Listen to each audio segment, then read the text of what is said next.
ಚೈತ್ರವನ ಲಕ್ಷ್ಮೀಶನ ಜೈಮಿನಿ ಭಾರತದ ಸಮಗ್ರ ವಾಚನ ವ್ಯಾಖ್ಯಾನ ಕಾರ್ಯಕ್ರಮ. ಪ್ರಸ್ತುತಿ ಡಾಕ್ಟರ್ ಎಎಸ್ ಶಂಕರನಾರಾಯಣ. ಪ್ರಿಯ ಕೇಳಿಗರೆ, ಇಂದು ಲಕ್ಷ್ಮೀಶನ ಜೈಮಿನಿ ಭಾರತದಲ್ಲಿ 10ನೆಯ ಸಂಧಿಯ ಕೆಲ ಪದ್ಯಗಳ ವಾಚನ ಹಾಗೂ ವ್ಯಾಖ್ಯಾನವನ್ನು ಕೇಳಲಿದ್ದೀರಿ. ವಾಚನ ಮಾಡಲಿದ್ದಾರೆ ಶ್ರೀಮತಿ ಎಚ್.ಎಲ್. ವಾಗೀಶ್ವರಿ. ವ್ಯಾಖ್ಯಾನ ಮಾಡಲಿದ್ದಾರೆ ಶ್ರೀ ಎಚ್.ಆರ್. ವಾಸುದೇವ. ಹಿಂದೆ ಒಬ್ಬ ಬ್ರಾಹ್ಮಣನಿದ್ದ, ಉದ್ದಾಲಕ ಅಂಥೇಳಿ ಅವನ ಹೆಸರು. ಅವನು ಸಮಸ್ತ ಶಾಸ್ತ್ರಗಳನ್ನು, ವೇದಗಳನ್ನು ಎಲ್ಲವನ್ನೂ ಕೂಡ ಅಧ್ಯಯನ ಮಾಡಿ ವಿವಾಹ ಕಾಲದಲ್ಲಿ ಒಬ್ಬ ಕನ್ಯೆಯೊಂದಿಗೆ ವಿವಾಹವಾದ. ಅವಳ ಹೆಸರು ಚಂಡಿ ಅಂತ. ನನಗೆ ಅನುಕೂಲೆಯಾಗಿರಬೇಕು ಅಂತ ಹೇಳಿದಾಗ ಚಂಡಿ ಹೇಳ್ತಾ ಇದ್ದಾಳೆ, ಉದ್ದಾಲಕ ಕೇಳೋ, ನಿನ್ನ ಮಾತನ್ನು ಎಳ್ಳಷ್ಟು ಕೇಳೋದಿಲ್ಲ, ಅಂತಹ ಎಣಿಕೆಯನ್ನು ಏನು ಇಟ್ಕೋಬೇಡ ಅಂತ. ಇಷ್ಟು ದಿವಸ ಹೇಗೋ ನಿನ್ನ ದುಷ್ಟತನವನ್ನೆಲ್ಲ ತಾಳಿಕೊಂಡು ಬಿಟ್ಟೆ. ನೀನು ಚಂಡಿಯಾದರೂ ಕೂಡ ಇಂತಹ ಹೀನ ವೃತ್ತಿಯನ್ನು ನಾನು ತಡೆದುಕೊಂಡಿದ್ದೆ, ನನ್ನ ಪತ್ನಿ ಅಂತ ಹೇಳಿಬಿಟ್ಟು ನನ್ನಲ್ಲಿ ಛಲವನ್ನು ಮಾಡ್ತೀಯಾ, ನೀನು ಕಲ್ಲು ಬಂಡೆಯಾಗಿ ಹೋಗು ಅಂತ ಹೇಳಿ ಶಾಪವನ್ನು ಕೊಟ್ಟುಬಿಟ್ಟ. ಕೊಟ್ಟು ಕೂಡಲೇ ಅವನಿಗೆ ಅಯ್ಯೋ ಅಂತ ಅನ್ನಿಸ್ಬಿಡ್ತು. ಅವಳು ಕಾಲಿಗೆ ಬಿದ್ದುಬಿಟ್ಲು, ನನ್ನನ್ನು ಕ್ಷಮಿಸಿ, ತಪ್ಪು ಮಾಡಿಬಿಟ್ಟೆ ನಿಮ್ಮಲ್ಲಿ ಅಂತ ಹೇಳಿ ಕಾಲನ್ನು ಹಿಡಿದಾಗ ಹೇಳ್ತಾ ಇದ್ದಾನೆ, ಕೆಲವು ಕಾಲ ಹೀಗೆ ಇರು, ಒಂದು ದಿವಸ ಅರ್ಜುನನ ಕುದುರೆ, ಅಶ್ವಮೇಧದ ಕುದುರೆ ಇಲ್ಲಿಗೆ ಬರುತ್ತೆ, ಅದು ನಿನ್ನ ಮೇಲೆ ನಿಂತಾಗ ಅರ್ಜುನನ ಸ್ಪರ್ಶವಾಗಿ ನಿನ್ನ ಶಾಪ ವಿಮೋಚನೆ ಆಗುತ್ತೆ ಅಂಥೇಳಿ ಆ ಕಡೆ ಸನ್ಯಾಸಿಯಾಗಿ ಹೋದ. ಇವಳು ಕಲ್ಲಾಗಿ ಇಲ್ಲಿ ಬಿದ್ದಿದ್ದಾಳೆ, ಈಗ ಅವಳಿಗೆ ಮೋಕ್ಷವನ್ನು ಕೊಡಬೇಕಾಗಿರ್ತಕ್ಕಂಥವನು ನೀನು ಅಂಥೇಳಿ ಅರ್ಜುನನಿಗೆ ಸೌಭರಿ ಮಹರ್ಷಿಗಳು ಹೇಳ್ತಾ ಇದ್ದಾರೆ. ಮೋಕ್ಷ ಮಗುದಾಗಿ ಚಂಡಿಗೆ ಶಾಪಂ ಈಗಳುಪಸಾಕ್ಷಿಗೈ ತಂದು ನಿಂದುದು ಭಯಂ. ಮೋಕ್ಷ ಮಗುದಾಗಿ ಚಂಡಿಗೆ ಶಾಪಂ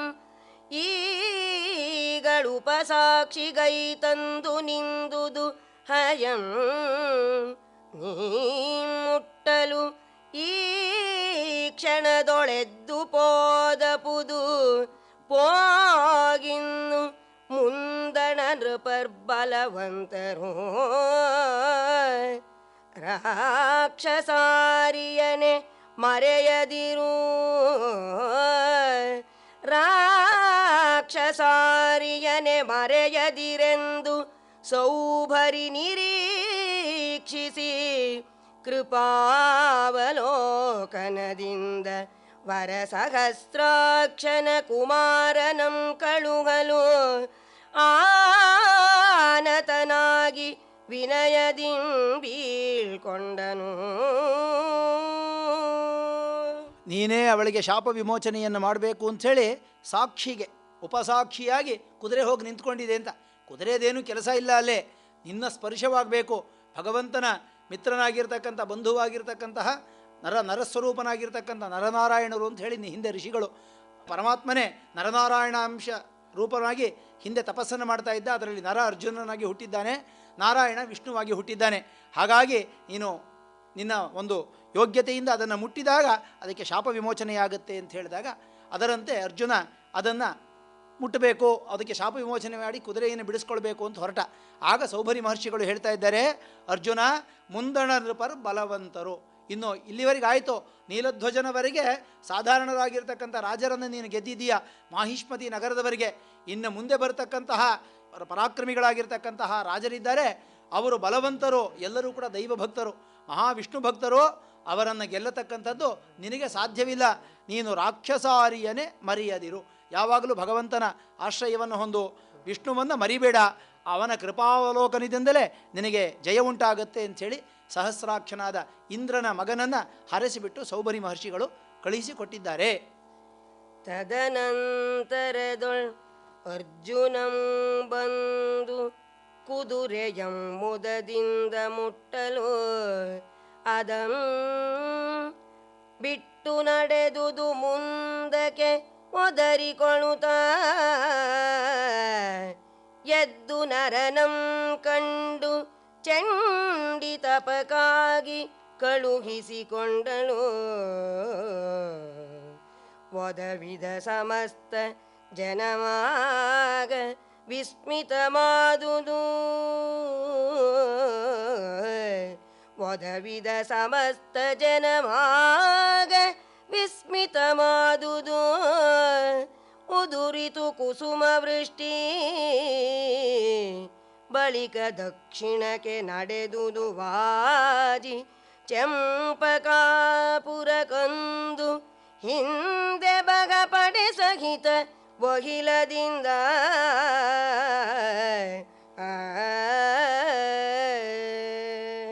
ಸೌಭರಿ ಮಹರ್ಷಿಗಳ ಆಶೀರ್ವಾದವನ್ನು ಪಡೆದಿರತಕ್ಕಂಥ ಅರ್ಜುನ ಬಂದು ಕುದುರೆಯನ್ನು ಸ್ಪರ್ಶ ಮಾಡ್ದ.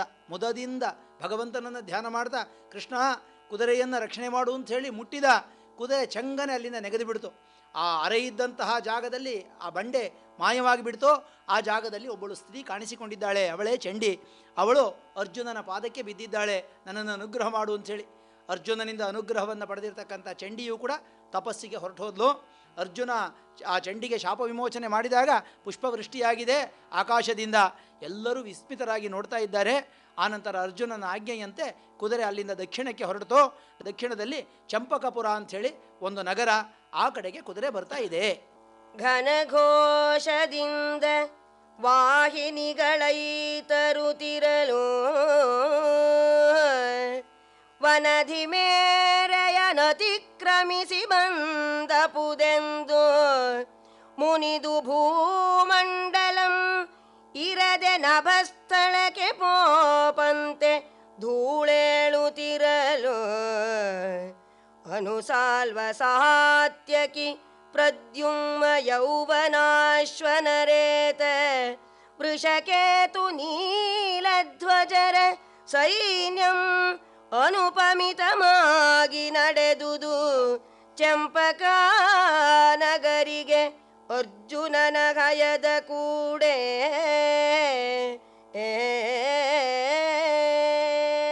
ಘನಘೋಷದಿಂದ ಸೈನ್ಯ ಮುಂದಕ್ಕೆ ಬರ್ತಾ ಇದೆ. ಕುದುರೆ ಹಿಂದೆ ಹಿಂದೆ ಬರ್ತಾ ಇದೆ. ಇದನ್ನು ನೋಡ್ತಂತೆ ಭೂಮಿಗೆ ಗಾಬರಿ ಆಗಿಬಿಡ್ತು ಅಂತ. ಧೂಳು ಎದ್ದು ಆಕಾಶವನ್ನು ಮುಚ್ಕೊಳ್ತಾ ಇದೆ. ಕವಿಗೆ ಹ್ಯಾಕ್ ಕಾಣ್ತಾ ಇದೆ ಅಂತಂದರೆ, ಓಹೋ ಸಮುದ್ರವೇ ನುಗ್ಗಿ ಬರ್ತಾ ಇದೆ ಅಂತ. ಸೈನ್ಯವನ್ನು ನೋಡಿ ಇದು ಸೈನ್ಯವಲ್ಲ, ಸಮುದ್ರ ಎಲ್ಲ ಮೇರೆಯನ್ನು ಮೀರಿ ಬಂದುಬಿಡ್ತೋ, ಇನ್ನು ನನಗೆ ಜಾಗವಿಲ್ಲ ಅಂಥೇಳಿ ಭೂಮಿ ಏನಾದರೂ ಆಕಾಶದ ಕಡೆಗೆ ಹೊರಟು ಬಿಡ್ತೋ ಅನ್ನುವ ಹಾಗೆ ಆ ಧೂಳು ಎದ್ದು ಆಕಾಶವನ್ನು ಮುಚ್ಚಿಕೊಳ್ತಾ ಇದೆ. ಅನುಸಾಲ್ವ, ಸಾತ್ಯಕಿ, ಪ್ರದ್ಯುಮ್ನ, ಯೌವನಾಶ್ವ, ವೃಷಕೇತು, ನೀಲಧ್ವಜ ಎಲ್ಲರೂ ಕೂಡ ಸೈನ್ಯವನ್ನು ಬೆಂಗಾವಲಿನಲ್ಲಿ ರಕ್ಷಣೆಯನ್ನು ಮಾಡ್ತಾ ಇದ್ದಾರೆ. ಅಂತಹ ಸೈನ್ಯ ಚಂಪಕನಗರಿಗೆ ಅರ್ಜುನನ ಕುದುರೆಯ ಜೊತೆಯಲ್ಲಿ ಬರ್ತಾ ಇದೆ. ತವೆ ಸರ್ವ ಮಂಗಳಾಸ್ಪದ ಮಾದೊಡಂ ಪರಾಭವಯುತ್ತಮಾಗಿರ್ಪುದೆಂದು ಕೈಲಾಸಾಚಲವು ಅತುಳ ಲಕ್ಷ್ಮೀ ನಿಳಯ ಮಾದೊಡಂ ಭಂಗ ಸಹಿತಮಾಗಿರ್ಪುದೆಂದು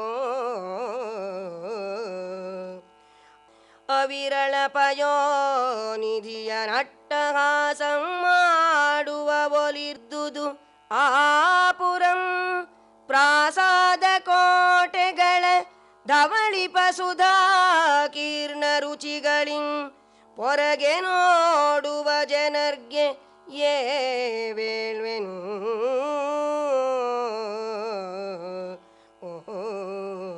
ಕೈಲಾಸ ಪರ್ವತ ಸಮಸ್ತ ಮಂಗಳಕ್ಕೆ ಆಸ್ಪದವಾಗಿರ್ತಕ್ಕಂಥದ್ದು. ಇನ್ನು ಮಂಗಳ ಆಸ್ಪದ, ಮಂಗಳೇ ಅಂತಂದರೆ ಸರ್ವಮಂಗಳೇ, ಆ ಶಿವೆಗೆ ಆಸ್ಪದವಾಗಿದ್ದರೂ ಕೂಡ ಅದು ಪರಾಭವಯುಕ್ತವಾಗಿರ್ದು ಅಂತ. ಅದಕ್ಕೂ ಕೆಲವು ಬಾರಿ ಸೋಲು ಬಂದುಬಿಟ್ಟಿದೆ ಅಂತ.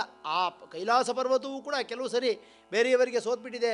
ಆ ರಾವಣಾಸುರನೇ ಅದನ್ನು ಎತ್ತಿಬಿಟ್ಟಿದ್ದ ಅಂತ ಹೇಳ್ತಾರೆ. ಇನ್ಯಾವುದೋ ರಾಕ್ಷಸನ ಮುಂದೆ ಕೈಲಾಸ ಪರ್ವತ ಬಗ್ಗಿಬಿಡ್ತು ಅಂಥೇಳಿ ಪುರಾಣದ ಕಥೆಯೆಲ್ಲ ಇದೆ. ಅದಕ್ಕೂ ಕೂಡ ಪರಾಭವ ಇದೆ. ಕ್ಷೀರವಾರಿಧಿ ಅದು ಲಕ್ಷ್ಮಿಗೆ ಆವಾಸ ಸ್ಥಾನವಾಗಿದ್ದರೂ ಕೂಡ ಅದರಲ್ಲೂ ಕೂಡ ಕೊರತೆ ಇದೆ. ಆದರೆ ನನ್ನಲ್ಲಿ ಮಾತ್ರ ಯಾವ ಕೊರತೆಯೂ ಕೂಡ ಇಲ್ಲ ಅನ್ನುವ ಹಾಗೆ ಆ ಚಂಪಕ ನಗರಿ ಕಾಣ್ತಾ ಇದೆಯಂತೆ. ಆ ಪ್ರಾಸಾದ ಕೋಟೆಗಳು, ಅಲ್ಲಿರ್ತಕ್ಕಂಥ ಸುಧಾಕೀರ್ಣ ರುಚಿಗಳಿಂಬಂತ ಸುಣ್ಣವನ್ನು ಬೆಳೆದಿರ್ತಕ್ಕಂತಹ ಗೋಡೆಗಳು ಉನ್ನತವಾಗಿ ಕಾಣ್ತಾ ಇದೆ. ಜೊತೆಗೆ ಸಮುದ್ರದಂತೆ ಕಾಣ್ತಾ ಇದೆ. ಎರಡೂ ಕೂಡ ನನ್ನಲ್ಲೇ ಇದೆ.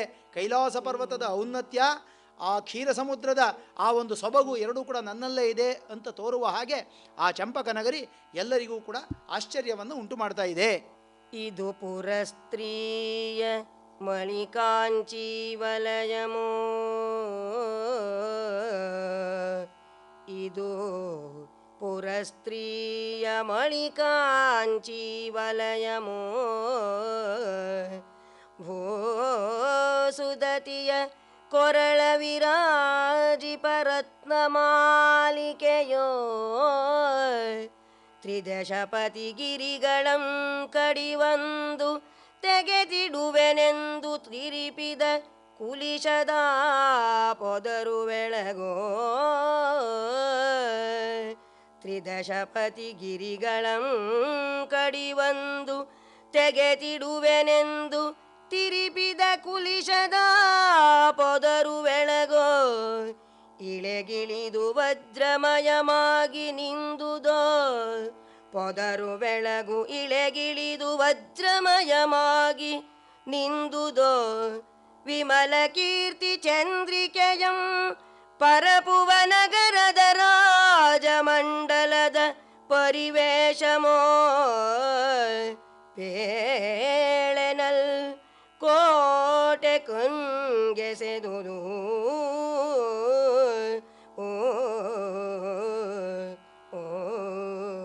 ಆ ಚಂಪಕಾನಗರಿಯ ಕೋಟೆ ಹ್ಯಾಕ್ ಕಾಣ್ತಾ ಇದೆ ಅಂಥೇಳಿ ಕವಿಯ ಕಣ್ಣಿಗೆ ಹೇಗೆ ಕಾಣ್ತಾ ಇದೆಯಂತೆ ಅದು. ಇದು ಪುರಸ್ತ್ರೀಯ ಮಣಿಕಾಂಚಿ ವಲಯಮೋ, ಈ ಪಟ್ಟಣದ ಸ್ತ್ರೀ ಹಾಕಿಕೊಂಡಿರ್ತಕ್ಕಂಥ ಸೊಂಟದ ಡಾಬಿರಬಹುದೇ ಅಂತ, ಆ ಸುವರ್ಣದ ಡಾಬಿನಂತೆ ಕಾಣ್ತಾ ಇದೆ.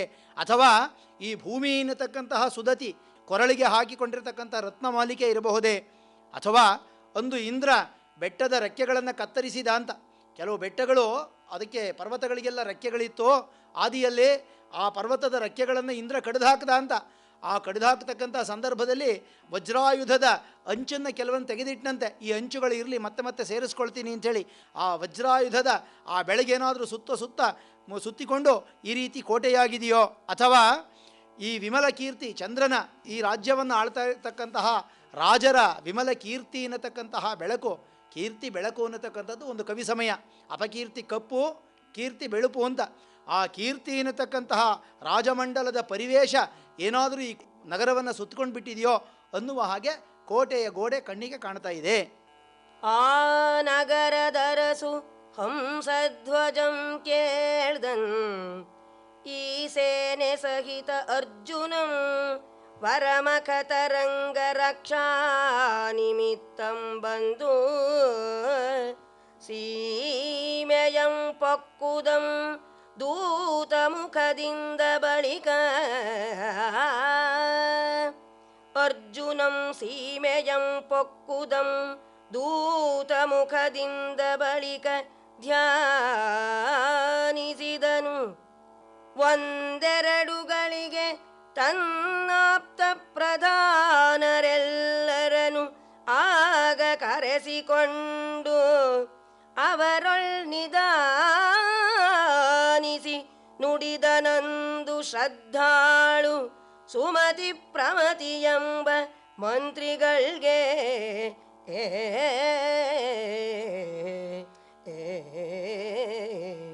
ಧರ್ಮರಾಜನ ಅಶ್ವಮೇಧಯಾಗದ ಕುದುರೆ ಬರ್ತಾ ಇರತಕ್ಕಂಥದ್ದು, ಅದರ ರಕ್ಷಣೆಗೆ ಅರ್ಜುನ ಸಮಸ್ತ ಸೈನ್ಯವನ್ನು ಕರೆದುಕೊಂಡು ನೀಲಧ್ವಜಾದಿಗಳೊಂದಿಗೆ ಬರ್ತಾ ಇರತಕ್ಕಂತಹ ವಿಷಯವನ್ನು ಆ ನಗರದ ಅರಸು ಹಂಸಧ್ವಜ ಕೇಳಿದ್ದಾನೆ.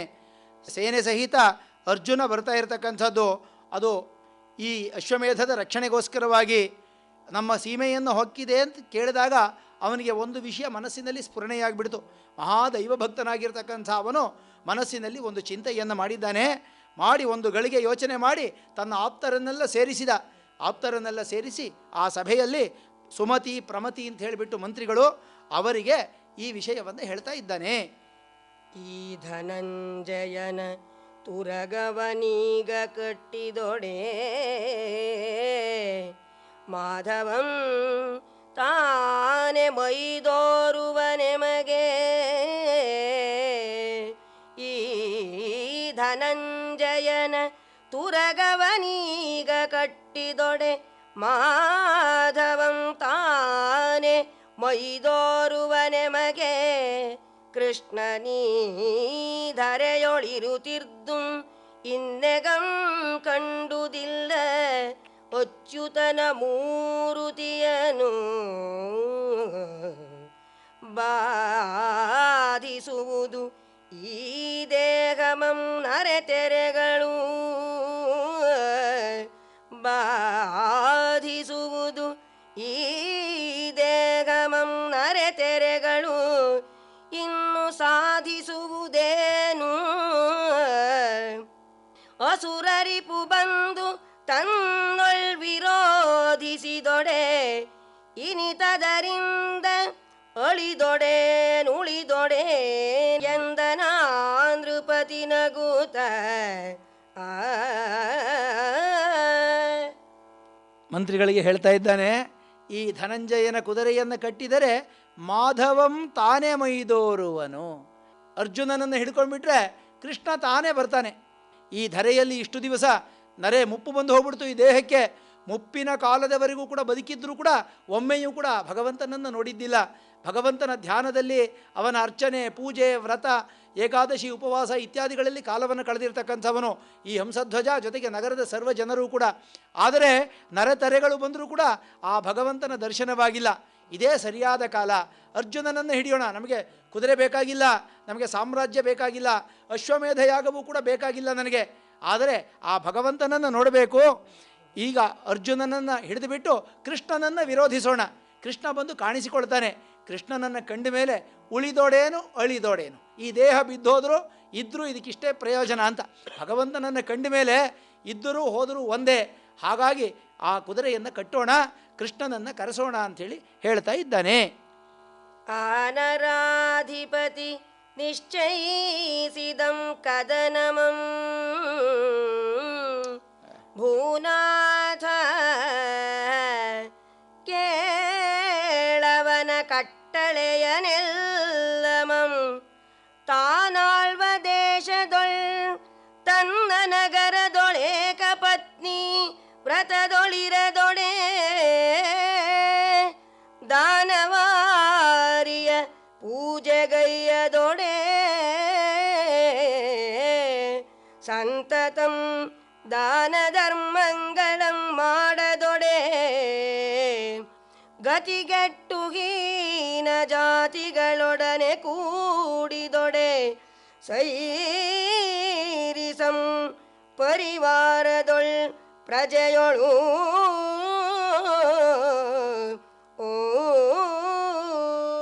ಜೈಮಿನಿ ಮಹರ್ಷಿಗಳು ಕಥೆಯನ್ನು ಹೇಳ್ತಾ ಇದ್ದಾರೆ ಜನಮೇಜಯ ಮಹಾರಾಜನಿಗೆ.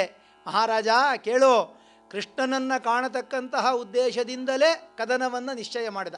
ಅರ್ಜುನನೊಂದಿಗೆ ಯುದ್ಧವನ್ನು ಮಾಡಬೇಕು ಅಂಥೇಳಿ ಹಂಸಧ್ವಜ ನಿಶ್ಚಯವನ್ನು ಮಾಡಿದ್ದಾನೆ. ಕೇಳು, ಅವನ ಭಕ್ತಿ ಎಷ್ಟು ಅಂತ. ಅವನ ರಾಜ್ಯದಲ್ಲಿ ಒಂದು ಕಟ್ಟಳೆ ಇದೆ. ನಿಯಮ ಏನು ಅಂತಂದರೆ, ಎಲ್ಲರೂ ಏಕಪತ್ನಿ ವ್ರತರು, ಒಬ್ಬಳೇ ಪತ್ನಿಯನ್ನು ನಂಬಿಕೊಂಡು ಅವಳೊಂದಿಗೆ ಇರಬೇಕು. ಯಾರು ಕೃಷ್ಣನ ಪೂಜೆಯನ್ನು ಮಾಡೋದಿಲ್ಲ, ಏಕಾದಶಿ ವ್ರತವನ್ನು ಮಾಡೋದಿಲ್ಲ, ದಾನ ಧರ್ಮಗಳನ್ನು ಮಾಡೋದಿಲ್ಲ, ಅವನು ಸೈರಿಸ್ತಾ ಇರಲಿಲ್ಲ. ಅವರಿಗೆ ತೀಕ್ಷ್ಣವಾದ ದಂಡನೆಯನ್ನು ಅವನು ಕೊಡ್ತಾ ಇದ್ದ. ಅಂತು ಮದರಿಂದ ಎಲ್ಲರ್ ಏಕಪತ್ನಿ ವ್ರತರೋ ಅನಂತ ಪೂಜಾರತ ಸೌಭಾಗ್ಯ ಸಂಯುತರ್ ಸಂತತಂ ಅಲಂಕಾರ ಮಂಡಿತರ್ ನೀತಿಶಾಸ್ತ್ರ ಸ್ಮೃತಿ ವಿಚಾರರತರೋ ಕಂತುಶರ ನಿರ್ಜಿತರ್ ಮದಲೋಭವರ್ಜಿತರ್ ಕಂತುಶರ ನಿರ್ಜಿತರ್ ಮದಲೋಭವರ್ಜಿತರ್ ಸಂತೋಷ ಭಾಷಿತರ್ ಸದ್ಗುಣ ವಿಭೂಷಿತರ್ ಚಿಂತಿತ ಫಲಾಗತರ್ ಸಕಲ ಭೋಗಾನ್ವಿತ ವರದೊಳ್ ಪ್ರಜೆಯೊಳು. ಅಷ್ಟೇ ಅಲ್ಲ, ಆ ನಗರದಲ್ಲಿ ಅವನ ದೇಶದಲ್ಲಿ ಎಲ್ಲರೂ ಏಕಪತ್ನಿ ವ್ರತರು, ಏಕಪೂಜಾರ ಅನಂತನನ್ನತಕ್ಕಂಥವರು, ಸೌಭಾಗ್ಯಗಳಿಂದ ಕೂಡಿ ಯಾವ ಭೋಗ ಭಾಗ್ಯಗಳಿಗೆ ಕೊರತೆ ಇರಲಿಲ್ಲ ಕೂಡಿರ್ತಕ್ಕಂಥವರು, ನೀತಿ ಶಾಸ್ತ್ರಗಳಿಂದ ಕೂಡಿಕೊಂಡಿರ್ತಾರೆ. ಕಂತುಶರ ನಿರ್ಜಿತರ್, ಜೊತೆಗೆ ಶರದಿಂದ ಪೀಡಿಗಿದ್ದವರು ಅಂತ. ಅಂದರೆ ಎಲ್ಲರೂ ಕೂಡ ಒಂದು ಸುಖವನ್ನು ಅನುಭವಿಸ್ತಾ ಕಾಲವನ್ನು ಕಳೀತಾ ಕೂಡ ಇರಲಿಲ್ಲ. ಸಂತೋಷದಿಂದ ಕಾಲವನ್ನು ಕಳೀತಾ ಇದ್ದಂಥವರು, ಸಂತೋಷದ ಮಾತುಗಳನ್ನು ಆಡ್ತಾ ಕಾಲವನ್ನು ಕಳೀತಾ ಇದ್ದರು. ಸಮಸ್ತ ಸದ್ಗುಣಗಳಿಂದ ಕೂಡಿ ಚಿಂತಿತ ಫಲಾಗತರ್, ಈ ಮನಸ್ಸಿನ ಮಾಡ್ತಾರೋ ಅದೆಲ್ಲವನ್ನೂ ಕೂಡ ಪಡೀತಾ ಇದ್ದಂಥವರು, ಸಕಲ ಭೋಗಗಳನ್ನು ಕೂಡ ಅನುಭವಿಸ್ತಾ ಇರತಕ್ಕಂಥವರು ಇದ್ದರು ಆ ನಗರದಲ್ಲಿ, ಅವನ ರಾಜ್ಯದಲ್ಲಿ ಅಂಥೇಳಿ ಜೈಮಿನಿ ಮಹರ್ಷಿಗಳು ಹೇಳ್ತಾ ಇದ್ದಾರೆ.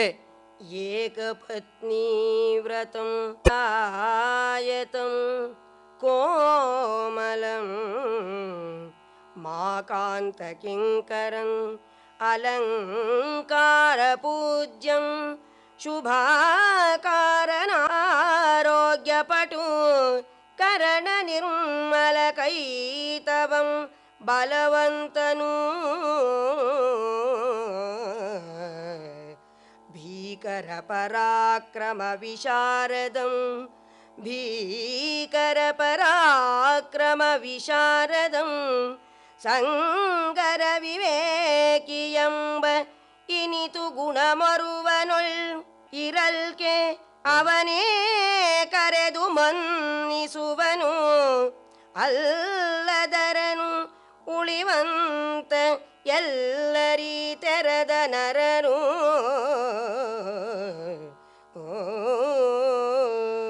ಮಹಾರಾಜ ಇಂಥವರನ್ನು ಕರೆದು ಸತ್ಕಾರ ಮಾಡ್ತಾ ಇದ್ದ ಅಂತ, ಸಮ್ಮಾನವನ್ನು ಮಾಡ್ತಾ ಇದ್ದ ಅಂತ.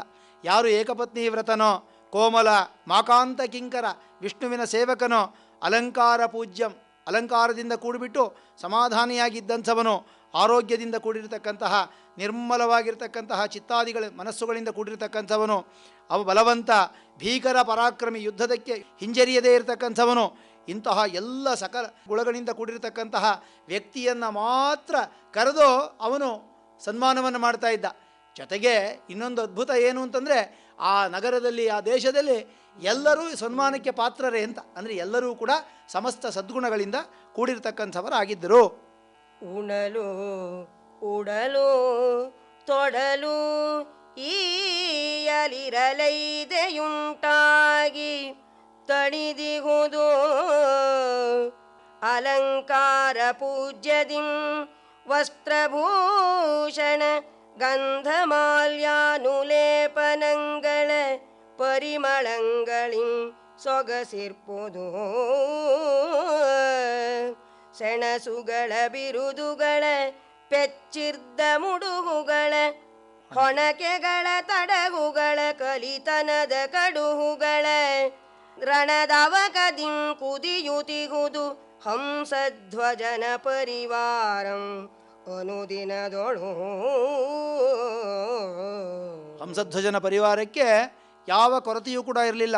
ಆಹಾರಾದಿಗಳಲ್ಲಿ, ಉಡೋ ಬಟ್ಟೆ, ಈ ವಸ್ತ್ರಾದಿಗಳಲ್ಲಿ ಎಲ್ಲ ತೊಡುಗೆಗಳು, ಏನೇನು ವಸ್ತ್ರಾಭರಣಗಳು ಬೇಕು ಎಲ್ಲವೂ ಕೂಡ ಸಿಗ್ತಾ ಇತ್ತು.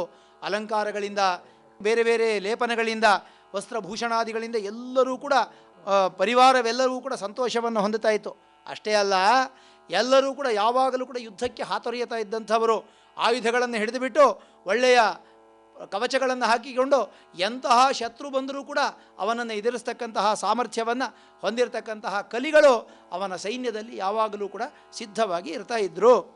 ಮಣಿಮಯವರು ತಮೆಪ್ಪತ್ತೊಂದು ಸಾಸಿರಂ ಗಣನೆಗೆಪ್ಪತ್ತೊಂದು ಸಾಸಿರ ಗಜಂ ತುರಗಮೆಣಿಸುವೊಡೆಲಕ್ಕಂ ಪದಾತಿ ಸಾಸಿರ ಮುಳಿಯೆ ಲಕ್ಷಮೋರ್ವನ ಬಳಿಯೊಳು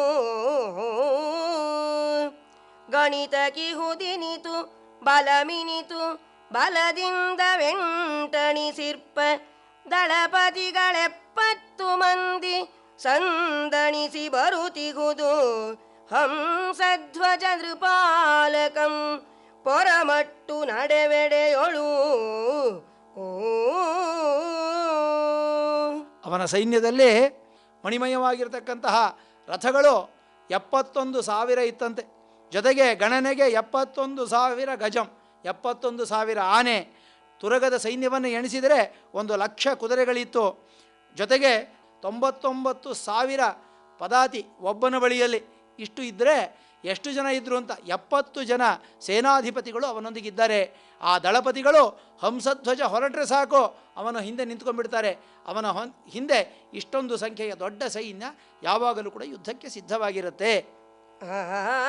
ತಂಗೆ ಧನಬಲಂ ಚಂದ್ರಸೇನಂ ಚಂದ್ರಕೇತುವರ ಚಂದ್ರದೇವಂ ವಿಡೂರತನ್ ಅತಿಖ್ಯಾತನಘ ಧರ್ಮವಾಹಂ ನ್ಯಾಯವರ್ತಿಯಂಬಿವರು ಅನುಜರೇಳು ಮಂದಿ ಜಾತ ಸುದರ್ಶನ ಸುಧನ್ವ ಸುಮನ ಸುರತರು ಈ ತೆರದ 4 ಇವರೆಲ್ಲರ್ ಸಮರ್ಥರ್ ಮಹಾತಿಬಲರ್ ಅಮಲ ಧರ್ಮಜ್ಞರ್ ಅಪ್ರತಿಮರ್ ಪರಾಕ್ರಮಯುತರ್ ವೀರರು.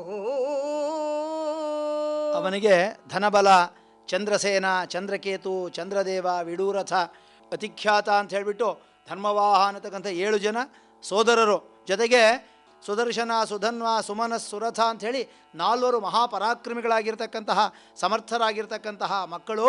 ಇವರೆಲ್ಲರೂ ಕೂಡ ಪರಾಕ್ರಮಿಗಳು, ಧರ್ಮಜ್ಞರು, ಅಪ್ರತಿಮರು ಆಗಿ ಅವನೊಂದಿಗೆ ಇದ್ದಾರೆ. ಹಾಗಾಗಿ ಆ ಹಂಸಧ್ವಜ ಪರಿಪೂರ್ಣನಾಗಿದ್ದ, ಯಾವ ರೀತಿಯಲ್ಲೂ ಕೂಡ ಅವನಲ್ಲಿ ಕೊರತೆ ಇರಲಿಲ್ಲ ಅಂಥೇಳಿ ವರ್ಣನೆಯನ್ನು ಮಾಡ್ತಾ ಇದ್ದಾರೆ. ವರಶಂಖಲಿಖಿತರೆಂಬ ಅಣ್ಣ ತಮ್ಮಂದಿರಿರಲು ಅವರೊಳ್ ಲಿಖಿತನಾಶ್ರಮಕ್ಕೆ ಶಂಖನೈತರುತ ಪೇಳದೆ ಬಿದ್ದ ಪಣ್ಣನು ಆಸ್ವಾದಿಸಲ್ಕೆ ಅರೆದಿವಂ ದೋಷಿಯೆಂದು ಅರಮನೆಗೆ ತಂದೊಪ್ಪಿಸಲ್ಕೆ ಆ ನೃಪಂ ಕರವನರಿಸಲ್ಕೆ ಮತ್ತೆ ಲಿಖಿತನ ತಪೋಬಲದಿಂದ ಮರಳಿ ಕೈಯಂ ಪಡೆದನು ಆ ಶಂಖನು. ಅವರಿರುವರು ಪುರೋಹಿತರವಂಗೆ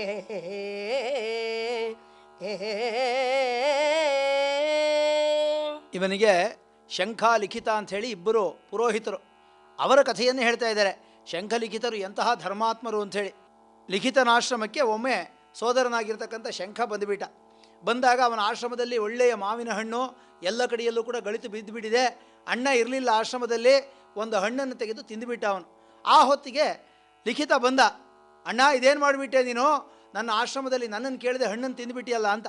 ಅವರು ಧರ್ಮಶಾಸ್ತ್ರಗಳನ್ನು ಬರೆದಿರ್ತಕ್ಕಂಥವರು, ಯಾರು ಕದೀತಾರೋ ಅನುಜ್ಞೆ ಇಲ್ಲದೆ, ಒಡೆಯನ ಅನುಜ್ಞೆ ಇಲ್ಲದೆ ಪದಾರ್ಥಗಳನ್ನು ಕದ್ದವರಿಗೆ ಕೈಯನ್ನು ಕಡಿಬೇಕು ಅಂತ ನಿಯಮ ಮಾಡಿಬಿಟ್ಟಿದ್ದಾರೆ ಅವರು. ಬಂದು ಲಿಖಿತ ಕೇಳ್ದ. ಆಗ ಶಂಖ ಹೇಳ್ದ, ಹೌದು ನನ್ನ ತಪ್ಪಾಯಿತು, ಬೇಗ ರಾಜನ ಅರಮನೆಗೆ ಹೋಗೋಣ ಅಂಥೇಳಿ ಇಬ್ಬರು ಕೂಡ ರಾಜನ ಅರಮನೆಗೆ ಬಂದರು. ಮಹಾರಾಜ, ನನ್ನ ಆಶ್ರಮದಲ್ಲಿ ಅಣ್ಣನಾಗಿರ್ತಕ್ಕಂತಹ ಶಂಖ ಹಣ್ಣನ್ನು ಕದ್ದುಬಿಟ್ಟಿದ್ದಾನೆ, ಇವನಿಗೆ ಏನಾದರೂ ಶಿಕ್ಷೆಯನ್ನು ಕೊಡು ಅಂತ. ರಾಜ, ಅಯ್ಯೋ ನೀವೇ ಧರ್ಮವನ್ನು ಹೇಳ್ತಕ್ಕಂಥವರು, ನಾನೇನು ಶಿಕ್ಷೆಯನ್ನು ಕೊಡಲಿ ಅಂತಂದಾಗ, ಇಲ್ಲ ಕದ್ದವರಿಗೆ ಕೈಯನ್ನು ಕಡಿಬೇಕು ಅಂತ ಶಿಕ್ಷೆ, ಆ ಶಿಕ್ಷೆಯನ್ನು ವಿಧಿಸು ಅಂತ ಹೇಳಿದರು ಇಬ್ಬರೂ ಕೂಡ. ಅದೇ ರೀತಿ ರಾಜ ಅವರಲ್ಲಿ ಆ ಶಂಖನ ಕೈಯನ್ನು ಕತ್ತರಿಸಿಬಿಟ್ಟ ರಾಜ. ಆನಂತರ ಲಿಖಿತ ಅಣ್ಣ ಬಾ ಅಂಥೇಳಿ ಕರೆದುಕೊಂಡು ಹೋದ. ತನ್ನ ಆಶ್ರಮದ ಪಕ್ಕದಲ್ಲಿ ಒಂದು ಸರೋವರ ಇತ್ತು, ಅದರಲ್ಲಿ ಮುಳುಗಿ ಏಳು ಅಂತ ಹೇಳಿದಾಗ ಮುಳುಗಿ ಎದ್ದಂತೆ ಅವನ ಕೈ ಪುನಃ ಬಂದುಬಿಡ್ತು.